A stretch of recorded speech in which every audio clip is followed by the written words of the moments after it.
Hello guys, and in this video I will show you how to enable or disable automatic heart rate measurement on your Samsung Galaxy Watch 6. Let's get started, but don't forget to follow to see more useful content. So, to manage the automatic heart rate measurement, we need to open settings. To open settings, swipe up on your screen and scroll down by sliding on the screen or by this circle around your screen until you will see this icon with setting.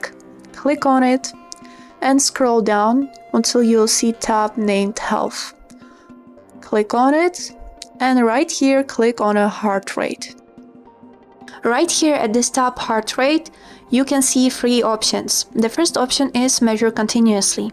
That means that your heart rate will be measured automatically every 10 seconds, so you would be able to see your actual heart rate by just simply looking on your watch. That's especially helpful for people who are having troubles with their heart. The second option is every 10 minutes while still.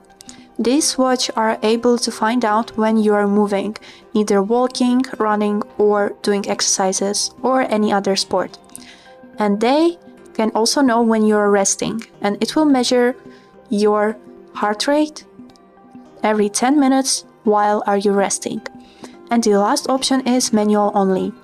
To manually measure your heart rate, you would need to open Samsung Health application and manually measure your heart rate. So, to disable the automatic heart rate measuring, you just need to simply choose this manual only option. And that's all. I hope this video was helpful for you, and thank you so much for watching.